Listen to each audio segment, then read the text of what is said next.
Alors je suis à la fois heureux d'être là, et je vous prie de le croire, et que ce n'est pas qu'un simple exercice de style que tout orateur se croit obligé de dire comme ça en début d'exposé pour être agréable à son auditoire, et aussi embêté. Comment voulez-vous que je vienne avec cette discourtoisie asséner quelques vérités et partir?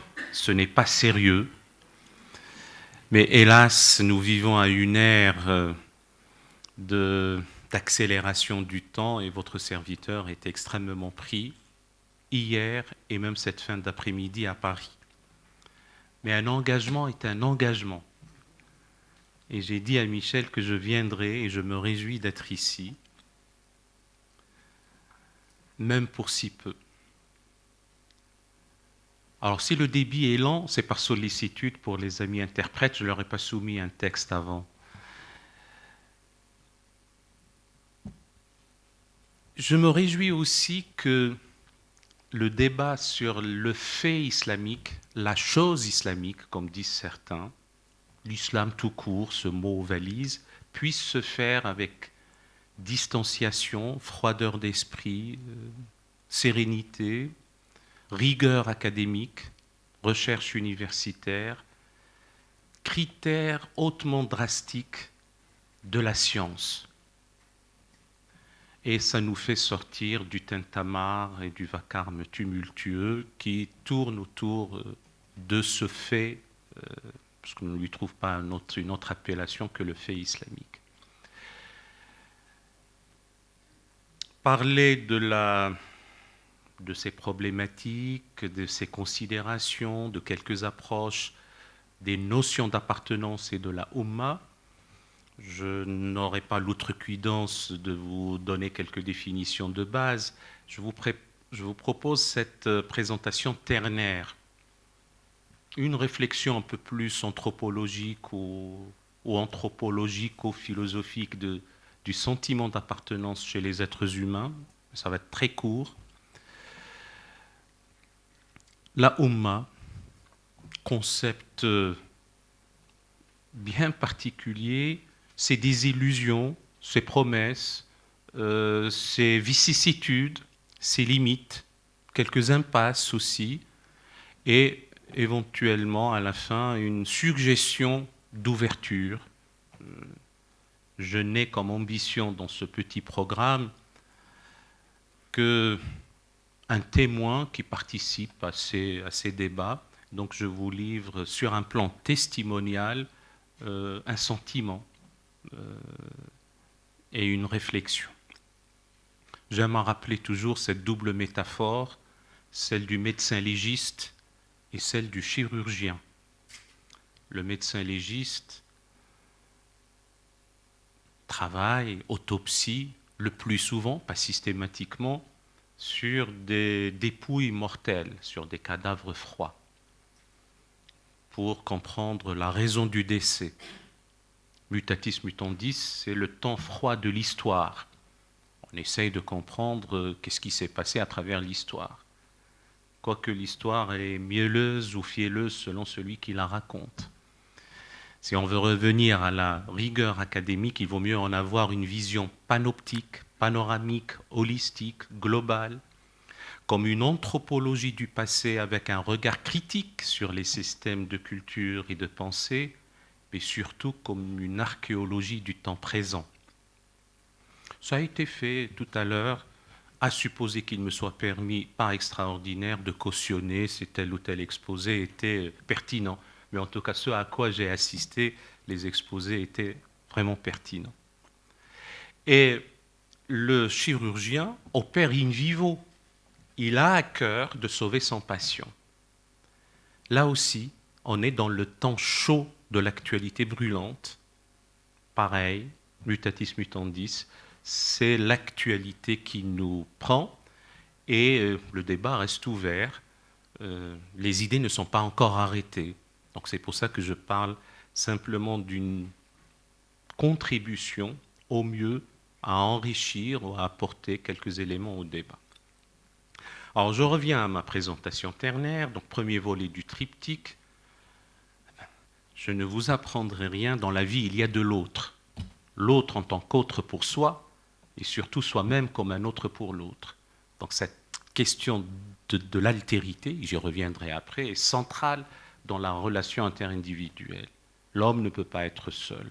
Nous le savons, nous l'avons appris, nous l'expérimentons, nous l'éprouvons chaque jour. Et c'est pour ça d'ailleurs, nous dit-on toujours, ceux qui savent mieux que moi, que l'homme est doué de paroles, de raisonnement. L'homme est locuteur. Donc c'est comme ça qu'il rentre en interaction, en relation. Cet animal parlant et rationnel, le fameux zoon logikon, ben, c'est ainsi. Et alors, s'il est parlant, s'il entre en relation, très tôt, il constitue des petits groupes comme ça, dans lesquels il se sent à l'aise, il se sent bien. Alors il y a des critères sur ses appartenances. Il y a les critères de sang, qui le déterminent bien avant sa naissance. Donc ce sont ce qu'on appelle les critères ethniques. Il y a des référents culturels. Bon, ce sont les déterminismes de l'homme. Il y a aussi la libre appartenance. J'ai cru comprendre que le ciment, le liant le plus fort, indépendamment de ces questions de lien de sang, les référents culturels, etc., c'est le fait d'adhérer à une vision du monde. Si je devais me hasarder à dire un mot en allemand, ça serait une même Weltanschauung. C'est le fait de donner un sens au monde et une vision du monde. Et de ce point de vue-là, l'adhésion à un groupe qui a cette même vision du monde transcende les autres clivages. D'une manière générale, de nos jours, les choses s'accélèrent. On nous dit qu'avec le processus de la mondialisation qui se poursuit, le retour au particularisme irrédentiste est de plus en plus fort. Et cette notion d'appartenance est structurante, elle est déterminante dans les identités, à tout point de vue, y compris dans certains cas les questions topographiques. Dans un même village, ceux qui habitent de l'autre côté de la rivière sont des « eux » par rapport à des « nous », sous-entendus, habitants de ce côté-ci de la rivière. C'est ainsi. Et parfois, ça peut se restreindre. Dans cette partie-là, ceux qui sont de la même famille pourraient dire des choses de ceux qui sont de l'autre famille. Et voilà, dans tout ça, pour aller vite, il y a étonnamment, je souligne l'adverbe étonnamment, une catégorie des humains, je ne généralise pas parce que toute généralisation est abusive et tout essentialisme est réducteur.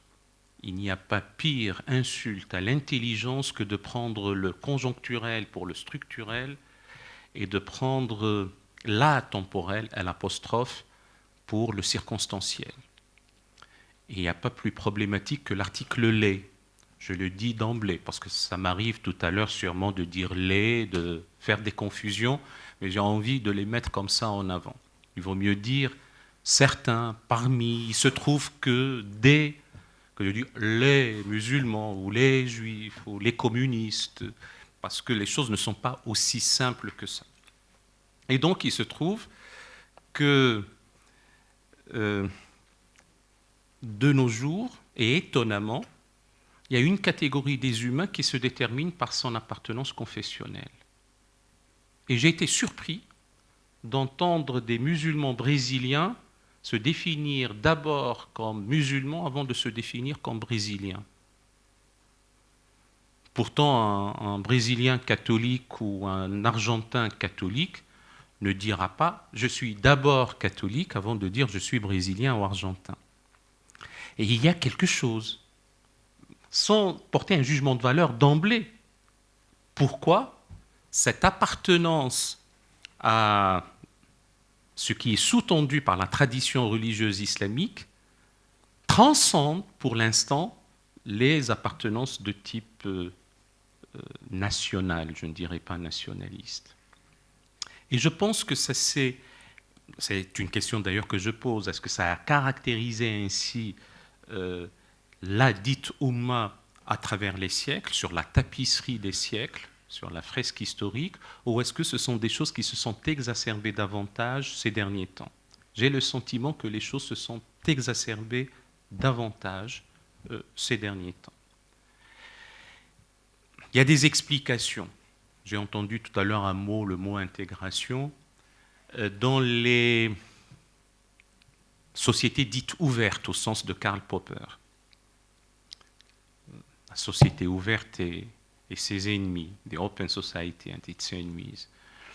Là, étonnamment aussi, un autre adverbe du même ordre, il y a des citoyens qui ne se sentent pas pleinement citoyens et on leur avait seriné, surtout peut-être en famille, qu'ils avaient un passé ou des origines, les mots sont piégés, et quand ils veulent les retrouver ou y adhérer, ils ne s'y retrouvent pas non plus. Et donc, ce qui structure leur identité, c'est cette appartenance donc à la Oumma. Mot qu'il faudrait peut-être préciser très vite. Et je ne sais comment, cette Oumma, avec ses chimères, couvrirait déjà un espace géographique qui va globalement, mais pas uniquement, d'une manière continue, de Jakarta à l'est à Dakar à l'ouest, plus d'autres étendues. J'ai dit qu'il faudrait définir le mot Oumma. Oumma, dans l'acception contemporaine, dans l'arabe dit moderne, c'est la nation. Mais avant, ce n'était pas aussi le cas. La Oumma, venant d'une racine signifiant à la fois la mère, mais aussi ce qui est essentiel, ce qui est important, et du verbe, il y a ummu, amma, c'est le fait de choisir une direction, de se guider, de se diriger, et aussi de ce qui est substantiel, de quelque chose. D'où l'imam qui conduit, qui dirige. Comme je suis à Rome, j'ose rappeler que c'est aussi le duce, indépendamment de ce qu'on pense du duce. Donc voilà, ça c'est un imam venant de Umma. Et alors on a cru bon, et notamment en français, traduire la Umma par la matrie. Une sorte de matrie qui se met au-dessus des clivages topographiques, ce qui fera que le Sénégalais, c'est puisque j'ai parti de Dakar, se sentira frère de l'Indonésien. Mais tout ça est magnifié. Bon, et ce qui est vendu, si je puis dire, notamment dans les sermons, et ce qui est même enseigné. À mon sens, et je soumets à votre sagacité deux autres acceptions de la Oumma. Une première acception que je qualifierais une acception mohammadienne, paraît-il, puisque nous sommes sûrs de rien, que dans ce qu'on appelle la charte, la convention, d'aucuns l'ont même érigée au rang d'une constitution, la charte de Médine, évoque une Oumma dans laquelle se trouvent les Juifs. Et donc de ce point de vue-là, la Oumma n'est pas exclusivement réservée et consacrée que par les musulmans. Avec une autre ambiguïté, c'est que les premières années du ministère apostolique du prophète, les premières années, quasiment toute la période mécoise, les musulmans ne s'appelaient pas musulmans. Ils étaient les croyants. Parce qu'ils ont cru en la mission prophétique. Et ceux qui s'appelaient musulmans, ceux qui se sont remis à Dieu. Et c'est pour ça que la phraséologie coranique nous présente Abraham comme étant le premier musulman. Les apôtres sont des musulmans. Marie est musulmane. Ce n'est pas une réappropriation tardive comme on l'entend. C'est l'idée même de se remettre à Dieu dans une déprise de soi, pour une remise de soi confiante et dans la paix à, en l'occurrence, à Dieu. et les croyances sont ceux qui ont cru en la mission prophétique. Par un retour des choses, il va y avoir une notion qui élargit la notion de croyance à ceux qui croient en un Dieu un, clément et miséricordieux, un Dieu d'amour et de bonté. Et les musulmans, ça va se restreindre uniquement à ceux qui suivent l'enseignement prophétique mohammedien. Il y a une inversion. Et de ce fait, la Ummah se restreindra, si j'ose dire, d'une manière presque technique, uniquement aux musulmans au sens où nous l'entendons maintenant, aux mohammediens, si je fais allusion aux turqueries de Molière, donc le mahométanisme. Donc les membres de la Ummah sont les mahométans, ou de nos jours les musulmans. Deux références, me semble-t-il, sont principales si je devais me référer au texte, parce que j'ai appris, surtout ces derniers temps, à, si j'ose dire, manipuler le Coran avec beaucoup, beaucoup de précautions et de parcimonie. On ne peut pas brandir comme ça un verset hors contexte, même si nous parlons d'une manière tranquille, parce qu'on corrobore par cette méthode celle des fondamentalistes. On leur dénie le droit de leur dire vous extrayez hors contexte tel passage, et on fait la même chose parce qu'ici je parle de la Ummah. Donc c'est le statut global de la révélation qui est à prendre en considération. Mais par abus méthodologique, pour aller aussi vite, je cite les deux versets couramment brandis quand il s'agit de la Ummah. Le premier est celui qui dit en substance, le fameux 110 de la sourate 3, le verset 110 de la sourate de Al-Imran, de la famille de Imran. Je le traduis en substance, c'est très rapidement. Vous êtes la meilleure communauté qu'on ait suscitée aux hommes. Alors, dans le texte arabe, on va directement à vous ordonner le bien et vous proscrivez le mal, où vous interdisez le mal. Et l'une des interprétations, j'ai été frappé ce matin quand il y avait, a priori dans l'enseignement public en Espagne, la bonne interprétation, c'est curieux ce singulier, donc l'une des interprétations dont j'ai la faiblesse de croire, elle est un peu plus pertinente que d'autres, c'est que dans la traduction française, ou même en langue arabe, il y a une ellipse de à condition que et parce que. Vous êtes la meilleure communauté suscitée au monde, à condition que et parce que vous ordonnez le bien et vous interdisez le mal. Ceci est problématique, parce que les hommes sont les hommes avec leur faiblesse d'homme, ils pensent vouloir faire le bien d'autrui malgré lui, et puis comme on a toujours plus radical que soi, on pense que ça c'est un mal et on a envie de l'interdire aussi en dépit de tout. Et cette notion d'abord d'une meilleure communauté en autoréférence, c'est le Coran qui dit que c'est la meilleure communauté, et en plus elle ordonne le bien et elle interdit le mal. Je pense qu'avec beaucoup de froideur d'esprit, une compréhension primaire de ce passage est aussi une source des problèmes actuels. Et ça nécessite une exégèse, une herméneutique moderne, etc. C'est avec ça que je voudrais finir tout à l'heure.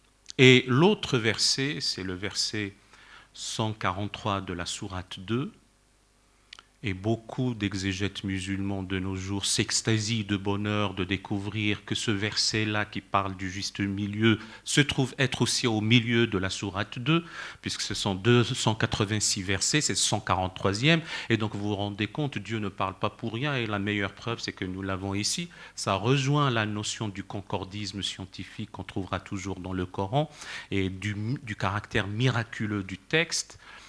Bon, ce verset, je ne dis pas ça avec dédain, ni dans l'autoflagellation facile, ni de la haine de soi, ni une quelconque jubilation blasphématoire. C'est simplement d'essayer de comprendre l'extase de certains exégètes musulmans quand ils parlent du verset du juste milieu. Et donc la communauté, la Ummah, est éloignée des extrêmes. D'ailleurs, la vertu est toujours occupe toujours une position médiane entre deux extrêmes, y compris pour le courage. Le courage est une position médiane entre le fait d'être poltron au couard, mais aussi le fait de ne pas être téméraire et à s'exposer à je ne sais trop quoi. Donc la vertu est ainsi. Parler de la Ummah, de la matrie, comme une communauté de juste milieu, de balance, d'harmonie, de justesse, à défaut d'avoir tout le temps de la justice, du réajustement, c'est une idée fondamentale qui doit caractériser la Ummah. Et je m'étonne à titre personnel que cette notion du juste milieu, de l'éloignement des extrêmes, tant enseignée, ne se traduit pas comme ça dans les faits. Je passe directement à la dernière partie, qui est peut-être encore un peu plus problématique que les deux premiers volets. Là aussi, sans généralisation aucune. Je pense toujours qu'une crise est un lieu de salut. Et actuellement, la dite Ummah est en crise. Il suffit simplement de voir le fameux arc de cercle qui va du nord Nigeria jusqu'à l'île de Jolo, passant par la Corne africaine sans m'appesantir sur cette région du monde qui a vu naître une monstruosité idéologique et religieuse, pour voir que véritablement la Ummah est en crise. Et avec une telle virulence et une telle véhémence au sein même de la dite Ummah. C'est pour ça que l'essentialisme réducteur, cette fois-ci, des contenteurs de l'islam est tout aussi inacceptable. Et cette crise, j'ai dit qu'elle était un lieu de salut, qu'elle a une vertu salvifique, et je fais mienne cette citation d'Antonio Gramsci quand il dit « Lorsque le passé se meurt et le futur n'est pas encore advenu, c'est dans le clair-obscur que peuvent surgir les monstres. » Et quand est-ce que surgissent les monstres? On l'a chez Goya dans sa gravure. C'est le sommeil de la raison qui fait naître les monstres. El sueño de la razón produce monstruos. Enfin, la citation est exacte. Abandonnée par la raison, l'imagination engendre des monstres impossibles. Unie à elle, elle devient la mère des arts et des merveilles. La mère des arts et de leurs merveilles. Donc il y a un problème, effectivement, peut-être d'abdication de la raison, de défaite de la pensée, d'abrasement de l'intelligence, de démission de l'esprit.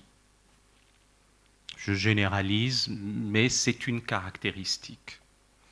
On est en train d'annoncer, d'enseigner, même dans des lieux qui furent jadis prestigieux, un enseignement obsolète, caduque, dépassé, rétrograde. Et si nous voulons tous que cette Ummah sorte de l'ornière, il y a lieu de revoir tout ça. On est encore dans la pensée magique, dans les représentations superstitieuses, dans le mélange parfois nocif entre le merveilleux, l'extraordinaire, le mystère et l'histoire. Si en moins on gardait le registre en tant que tel. Et ça ne peut pas continuer comme ça. Une des caractéristiques, et pardonnez-moi encore une fois, c'est sans aucun réductionnisme essentialiste, il y a où cette Ummah pâtit d'une triple ignorance. Une ignorance dite sacrée, je ne dirais pas sainte à la manière de notre ami Olivier Roy, une ignorance institutionnalisée et une ignorance complexe. Et les peuples, d'une manière générale, qui composent cette Oumma, pâtissent de cette triple ignorance. Quand on prend uniment, indistinctement, globalement, comme faisant corps unique, à tout point de vue, y compris sur les questions culturelles, alors que la distance culturelle entre un juif de Constantine et un musulman de Constantine est quasi nulle. J'ajoute quasi par précaution. Les mêmes goûts culinaires, les mêmes goûts pour la musique, les mêmes noces, les mêmes habitudes, les mêmes habits, les mêmes effets vestimentaires, les mêmes visions du monde. Tiens, je parlais tout à l'heure de Wolfgang Schaung. Au même moment où la distance culturelle entre un musulman de Rabat et un musulman de Peshawar est abyssale. Et on essaie de nous faire comprendre qu'il y a quelque chose d'essentiel entre le musulman de Peshawar et le musulman de Rabat, qui est, du point de vue culturel ou civilisationnel, qui est beaucoup plus important que ce qui se passe dans les régions ou les sous-régions de notre planète. C'est vrai au niveau de l'appartenance à la foi islamique. Ce triptyque, Iman, la foi, le culte, l'islam, et puis le bel agir, la bienfaisance, la mystique, qu'on appelle en arabe l'ihsan. Oui. Mais pour les questions à la fois culturelles, civilisationnelles, de nos jours, hélas, politiques ou géostratégiques, il y a beaucoup d'antagonisme, beaucoup de virulence, beaucoup de véhémence au sein même de cette Oumma meurtrie que ce qu'on ose vendre, il n'y a pas d'autre mot, comme une unité réelle. Peut-être elle est fantasmée, voulue, rêvée, c'est possible. Je reviens donc à ma triple ignorance. La première, c'est qu'il y a un sacré qui devient de plus en plus obèse, gros, qui étouffe, et on ne peut plus respirer, et on pense que c'est garanti par le divin, ce qui n'était qu'une construction humaine, le plus souvent initiée par le prince, donc sur ordre du politique. De nos jours, dans cette Oumma, que l'on soit à Kaboul ou que l'on soit à Alger, vous n'entendez pas quelqu'un dire Omar ibn al-Khattab radiyallahu anhu. Il le dira. Or, ceci n'est venu que 2 siècles et demi plus tard. On n'a jamais dit de son vivant. Enfin, je traduis Omar, le deuxième calife, quand on le nomme, donc on prononce l'eulogie, une eulogie, donc une bonne parole, qui est que Dieu l'agrée, ou que Dieu soit satisfait de lui. Et on le fait pour les compagnons du prophète, et on le fait pour les 4 premiers califes dits de l'orthodoxie, ou de la rectitude spirituelle, ou les bien guidés. Et si on ne le dit pas, bien on recevra tout de suite sur WhatsApp de nos jours ou ailleurs une sorte d'injonction. Mais comment oses-tu prononcer le nom d'un tel et d'une telle sans le faire suivre? Je caricature à peine, mais c'est pour dire que cette ignorance qui est sacralisée, garantie par le divin et qu'on n'ose pas transgresser, on n'ose même pas, j'allais dire, interroger. Il y aura beaucoup de choses à dire là-dessus. Prenez ce que je vous raconte comme étant la 4e de couverture d'un livre à lire plus tard, et il pourrait même être en plusieurs volumes. La deuxième ignorance, c'est l'ignorance institutionnalisée. C'est que l'on assiste à l'édification, à la construction de lieux, d'instituts, d'instances, parfois avec le mécénat d'État, parfois avec le financement étatique, donc des lieux où l'on enseigne des mensonges au regard de la rigueur scientifique dont je parlais tout à l'heure, ou académique, et au regard aussi de ce qui a pu se passer à travers l'histoire. Et y compris, je ne sais pas pour, pardonnez-moi ce terme très très prosaïque, mettre un bon coup de pied dans la fourmilière, mais y compris dans les références premières autres que les références coraniques. J'entends par là le corpus des aphorismes, des maximes, des hadiths, donc du prophète. Ou autre chose, ce qui a pu être par la suite ajouté. Troisième ignorance, qui, là encore, prendre ça que dans certains cas ou dans des lieux, toujours ce souci scrupuleux de ne pas généraliser. La fameuse ignorance complexe, c'est lorsque nous ne savons pas et nous ne savons pas que nous ne savons pas. En arabe, ça se dit « Nahnu la nadri wa la nadri annana la nadri ». Et donc, on est heureux dans son savoir, dans sa rationalité fermée. Et cette Ummah est merveilleuse, ou la meilleure qui a été suscitée au monde. Avant 610 ou 622 au mieux, c'était le temps de l'obscurantisme, de l'ignorance. Et après, c'est le temps des lumières divines, s'entend, et de la foi religieuse. Et on continue, bon, ben c'est comme ça. La séquence, moment Descartes, moment Freud, totalement ratée, et on ne pense pas la rattraper. Je ne dis pas que cette séquence est merveilleuse intrinsèquement, mais au moins aller l'étudier, la rattraper, l'ingérer, l'assimiler, la critiquer et la dépasser. Et quand on dit, ben, y a cette séquence-là quand même qu'il faudrait aller reprendre en main et dépasser. Ah non, ce n'est pas suffisant puisque nous avons le savoir dit légitime ou légal, al-ilm al-shar'i.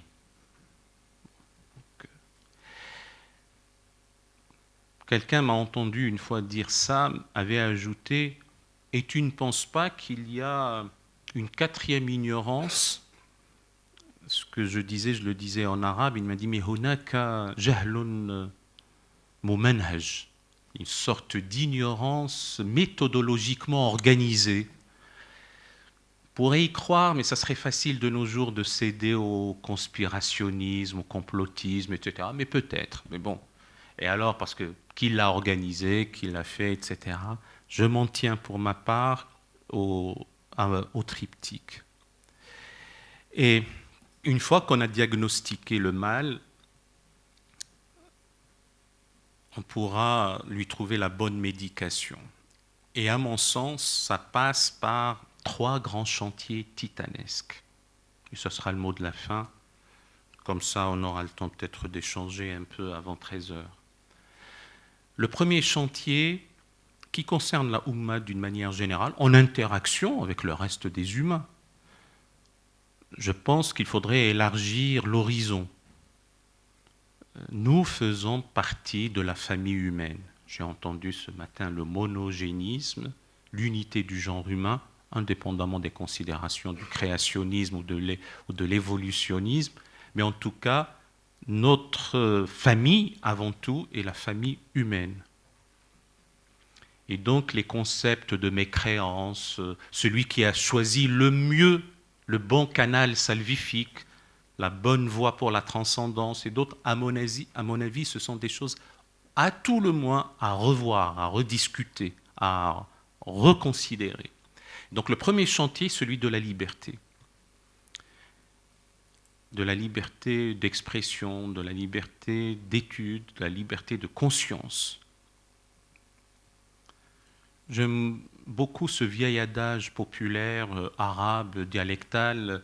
Je ne vais pas vous le dire en arabe, c'est qu'on a dit à quelqu'un, alors tu aimes ta mère ou ta belle-mère? Il a dit, ma belle-mère, évidemment, mais ce qu'il y a dans le cœur restera dans le cœur. Pareil, on pense imposer à autrui les bonnes choses.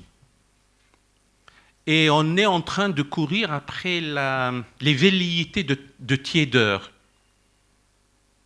Bon, c'est terrible, sans aller au cas du châtiment suprême pour l'apostasie. Je parle sous le contrôle des éventuels ophtalmologistes dans la salle. On dit qu'un scotome est une lésion du nerf optique. Donc c'est un point aveugle et on ne voit pas. Donc le scotome de la pensée théologique islamique classique, enfin, de nos jours, c'est la question de la liberté de conscience. Comment peut-on s'imaginer un instant pouvoir contraindre par la coercition, par la menace, ou par la terreur, ou par un simple regard inquisiteur, à ce qui relève d'une adhésion intime et spontanée dans un acte libre, en être libre. Et si on ne gagne pas cette bataille au sein de la Oumma, la bataille de la liberté, eh bien les difficultés demeureront un bon moment. J'ai dit que je dois aller vite. Donc le deuxième chantier est celui de l'égalité.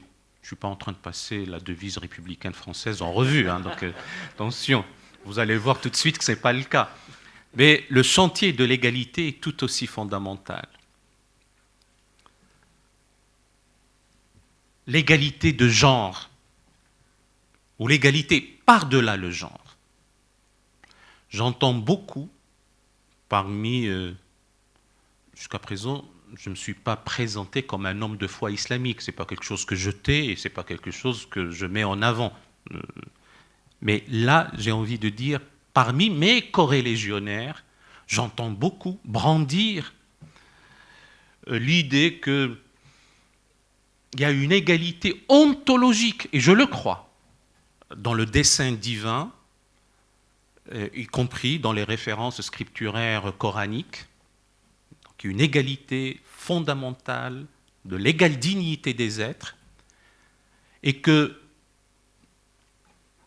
même si ça ne se traduit pas par des dispositions juridiques immédiatement, mais c'était un progrès spectaculaire pour l'époque. Et j'ai envie de leur rétorquer, certes, cette égalité ontologique doit être aussi suivie dans les faits et en droit par l'égalité juridique. Et s'il faut pour cela déjuridiciser la révélation, eh bien, il y a lieu de laisser place à la production de la norme juridique comme une émanation rationnelle des hommes qui s'applique aux hommes pour le bien-être des hommes. Mais tout législateur s'adosse sur un principe métaphysique ou transcendant. Mais ça, c'est une autre histoire. Toujours est-il qu'au moins, de ce point de vue-là, alors je reviens aux questions classiques sur l'héritage, sur le témoignage, etc. Et même, je ne veux pas ramener ces choses-là, parce que je sais qu'à travers l'histoire, les choses n'étaient pas aussi simples. Égalité par-delà le genre, égalité par-delà l'appartenance confessionnelle. C'est-à-dire que ce sentiment, même subreptice, de se croire supérieur in petto par rapport à un autre, parce qu'il n'a pas choisi le même canal que moi, ou il ne parle pas de Dieu comme je parle, in fine, c'est moi qui ai raison. Et si je suis dans une approche de sollicitude, ça me fait mal pour lui, il va périr par le feu de l'enfer. Sinon, ça m'est intolérable qu'il puisse parler de Dieu autrement que de l'idée que je m'en fais. Donc cette égalité aussi, elle est importante, de la dignité humaine, par-delà le genre, par-delà l'appartenance confessionnelle, par-delà les orientations métaphysiques, etc. Le dernier chantier, parce que chacun de ces chantiers nécessite à lui seul un colloque ad hoc. Et donc, le dernier est celui de la désacralisation de la violence. D'abord, c'est étonnant qu'au XXIe siècle, après en avoir mangé quasiment 2 décades, on puisse croire qu'il y ait une quelconque efficacité à la violence. Mais certains nous disent « Oh, allez, ne te mets pas, ne rêve pas, la violence est intrinsèque aux hommes, homo homini lupus, et on n'y peut rien », nous disait Hobbes et avant lui Plaute. Parler de paix, de concorde entre les êtres humains ne relève que de la naïveté obtuse. Très bien. Au moins, pour parler comme Max Weber, que l'État soit le cadre de l'exercice de la violence dite légitime, au moins, à minima.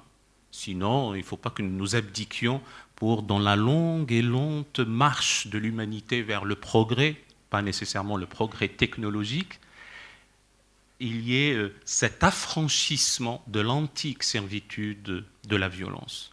Mais plus grave encore, c'est lorsqu'on pense que la violence est commanditée par la transcendance. Je puis vous assurer, mes chers amis, que récemment nous étions en période du jeûne du mois de Ramadan et il se trouve que le 17e jour du mois de Ramadan est un jour particulier, a fortiori lorsque ça tombe un vendredi. Ça donne l'occasion à des imams, pour ne pas dire aux imams, qui du haut de leur chair saisissent l'occasion pour rappeler les prouesses de la bataille de Badr. C'est-à-dire à ce moment-là, on convoque les phalanges angéliques, telles des puissances célestes, qui viennent assister les armées terrestres.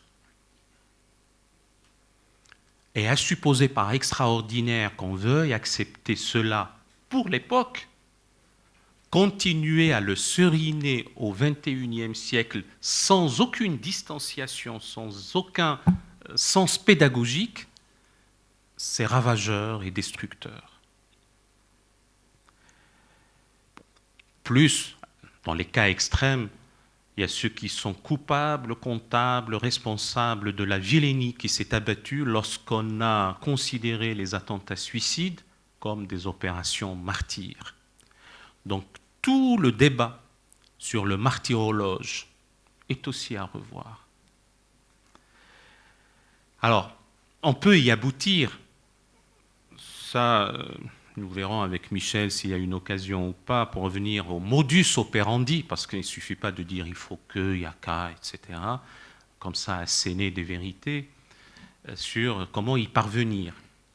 Mais en tout cas, ce qui m'apparaît crucial, et ce n'est pas nouveau dans ma bouche ni pour vous, les maîtres mots dans cette Oumma, pour renouer avec l'humanisme d'expression arabe en contexte islamique, totalement oublié, effacé des mémoires, occulté, insoupçonné même, et qu'il faut réactualiser, pas tel quel, ça ne sert à rien, mais le réactualiser en le conjuguant avec d'autres approches humanistes pour les croyants et les hommes et femmes de foi, un humanisme théocentré. Pour les autres, c'est leur liberté de le croire exclusivement anthropocentré.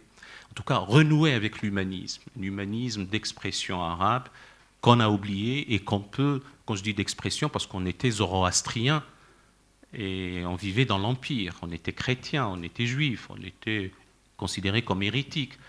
Mais on avait le souci de l'homme, de la personne humaine, la préoccupation du bonheur d'autrui aussi, sans vouloir le lui imposer. Parce que l'une des définitions de l'éthique, c'est le fait de réussir une vie bonne, à la manière des Grecs. Bonne pour soi, utile pour autrui. Mais qu'est-ce que c'est qu'avoir une vie utile pour autrui? Ce n'est pas pour lui imposer son bonheur malgré lui, encore une fois.